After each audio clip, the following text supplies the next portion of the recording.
Hello students, this is standard 6 literature, Tiger, poem Tiger. It is in page number 158. All of you take out your page number 158. It is written by Leslie Norris, born in 1921 and died in 2006. He was born in England. He began to write poetry as a teenager. When he was a young teenager, he started writing the poetry. He joined the Royal Air Force and fought for the country for the Second World War. After the World War, he chose teaching as his profession, and he became a headmaster first and then a college lecturer, working in both UK and USA. As a teenager, he started writing. Then he joined the Air Force and he fought for the country also.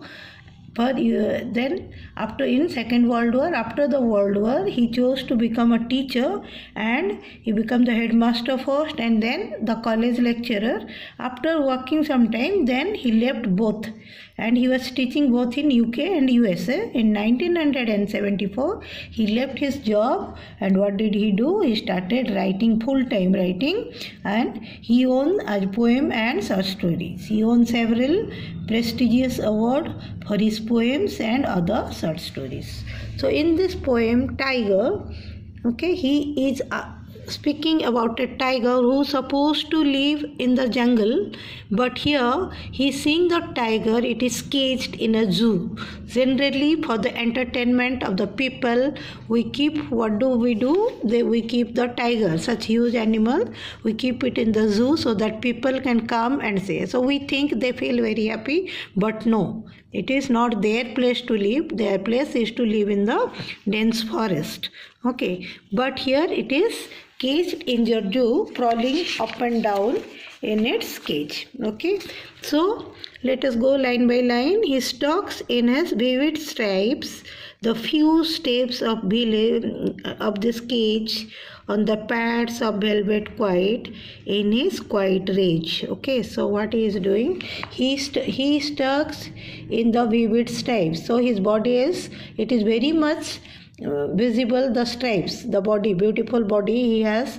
The mane is like yellow and brown color, or you can say black color. A few steps of the cage. So the cage is quite small for it, since it moves around the jungle in the deep forest. On the pads of velvet quiet, his paws are very, very soft and like velvet. In his quiet rage, he was angry, but he was quiet. In his quiet rage means in his quiet anger. He should be lurking, that means moving this side to right in the shadow, sidling through the long grass. Where he should be? He should be in the jungle. But right now he is in the zoo, in the cage, sidling through the long grass. In the second stanza, the poet is saying he should be lurking in the shadow, sidling through the long grass. Generally, where the long grass, water bodies, you can find the tiger in the jungle. Near the water hole where the plump deer pass. So where the fat deer passes, there you can see the tiger, because they come and hunt the deer and have their meat. But here it is quite unfortunate for him, because it is caged in the and it is in the zoo. So he should be strolling around the houses at the jungle edge, or else if he is in the jungle, what does the tiger do sometime? It comes to the village edge of the forest, and it terrorizes the people of the village. People are scared, like tiger has come, brailing his white fangs. He should be strolling around houses at the edge of the jungle edge, brailing his white fang, his claws, terrorizing the village. He shows his teeth and he shows his paws, and it terrorizes the village. If it is in the forest.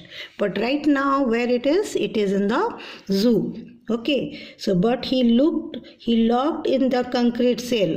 Again the poet is saying, but it is the contrast. Now he is locked in the concrete cell, his strength behind bars. He cannot show his strength because it was locked. Okay, his strength behind bars. Stretching the length of the case, that means going this side to that side, and the length of the case, ignoring the visitors. When the visitor comes, we think that when we go and see the tiger in the zoo, we feel that it is feeling very good, but no. So it is just ignoring the visitors. He hears the last voice at night. So generally when night comes, the patrolling cars, so in the zoo, the patrolling cars makes the noise. That means the zoo is closed now. So, and stares with his brilliant eyes. So what does it do?